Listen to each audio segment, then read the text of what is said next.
Hey folks, we're out in the Dad-Daughter Fabrication extension area. We're expanding, and as I was doing the work, I'm working on a lot of pieces of steel of this size, so I picked up a DeWalt portable bandsaw. It's not the Porter brand name, that belongs to somebody else, but it is a portable bandsaw. As I was using it, I thought, you know, I really need one of those swag off-road portable bandsaw tables. And we bought one. I decided we'd do a quick video on it. It looks like they've updated the product since the most recent videos that I watched have been produced. So there's a couple of changes. They've got a separate foot plate that goes on the bandsaw. It looks like it now drops into this top plate. I wanted to do this part of the assembly because a lot of the videos, they struggle through the unboxing and then suddenly it's together. So I wanted you to see kind of what that looks like. Great quality pieces. We did opt for the powder coating on ours, which is quite nice. However, one of the videos that they mentioned that the powder coating will become scarred and scratched and pieces will stick to it. So I did take the time to set out some tools for the 4 bolts that attach the legs to the top. They have Allen heads, so I went ahead and got the right Allen head for those.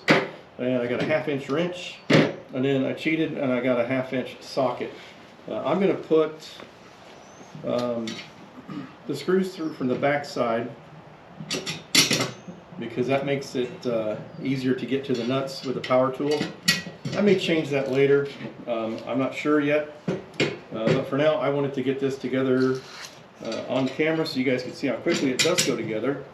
I have not pre-assembled this. I didn't want to cheat in that way. I have misplaced a screw. Camera girl, do you see another one of these black screws laying around? If you do, we'll put it on. If not, then we'll just plunge forward for the sake of one-shot video editing. Wait a minute. Aha! I had gone inside to get the right side or the right size Allen wrenches, and because I'm old, my memory's getting bad.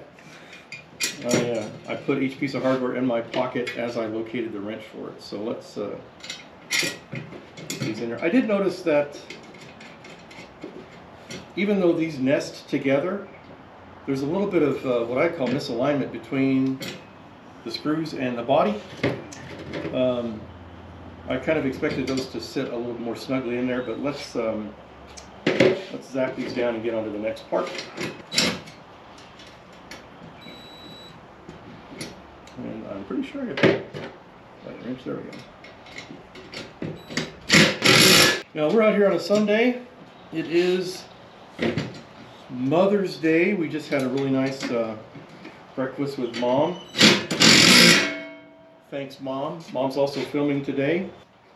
So that is roughly together. I do want to point out here that this screw hole, or this open hole here, that's where you're going to place that screw in order to attach the base plate. A lot of folks on their videos didn't point that out, and you can blindly see them reaching up under the table to do that. So I wanted you to see where that goes.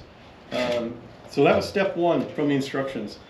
Step 2 is remove the factory foot guide, and we'll insert a close-up here that shows what that is. We've already got that on camera. And if you don't have a set, get some ball drivers that make this kind of stuff very convenient. And I do admit that I pre-checked the hardware to see which screws go into the foot plate. So we'll take the factory one off.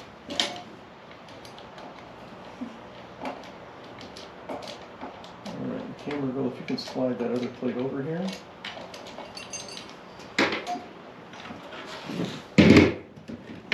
So we're going to take this. I did check to see if the factory hardware from the saw would work in the plate, and it doesn't. They set a little proud, so that would not be good for your usage of the table because your material would catch on that. So I'm going to hold this up here. Actually, camera girl, can you come around? if you'll hold this saw upright, come around the back here. Everyone, camera girl, she is the daughter part of Dad Daughter Fabrication. I did not try to fit this plate in here, so that's first time. Look at that. One of the things I did realize was that a stubby screwdriver is most helpful. And this is the provided hardware. If you'll hang on to that, I'm going to grab a stubby screwdriver, and I also got a right angle screwdriver. I'm calling out the tools I'm using because in the instructions, they didn't really tell you these are the tools that you'll need. It was a very nice little instruction packet. I'm just checking to make sure that that blade is not touching any other part of the slot, and it's fine. The eagle-eyed viewer out there will forgive me for using the incorrectly sized old screwdriver. That's what I had. I grabbed it. Alright, so I'm going to crank on this a little bit. That. You'll notice that I did also mark the holes. I pulled out the instruction sheet. I looked up my particular model of saw and pre-marked the holes so that the video would go a little bit smoother. So this stuff, place away somewhere, maybe put with your directions or your original packaging. And then if I have it right, this saw will lift up and sit right in there. At that point, remember we pointed to the hole beneath. And in the directions they say that if the threads protrude, which they do, right, you would want to know that. They provide you with a washer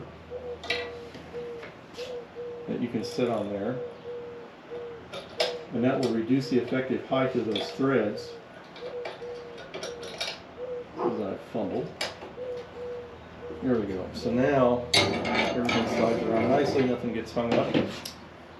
And let's spin this around. They give you a zip strip, a clamp, what do you call that? Whatever that is. And you put that around the trigger.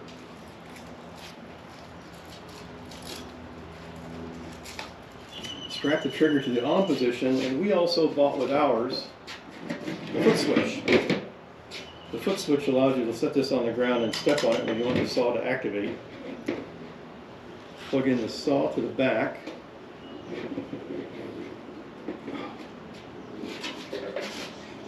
And power front. And if I've done everything right, nothing will explode. So, put that on the ground. You got your saw, you got your piece. You can do your work. So I don't know how long that was. What's the count on the timer there, camera girl? 8 minutes and 55 seconds. 8 minutes from unboxed to assembled and operational. I did pre-read the instructions. I did pre-unbox because I don't think anybody wants to watch me fight with packing tape. But that's it. Thanks so much for watching. Shout out to camera girl, camera mom. We'll see you in the next one. Hey, Craig from the future here. One of the things that I did not mention in the video is that there's enough play in this particular saw. This is the DeWalt DWM 120, something like that. Is that with the factory allowance, you can move,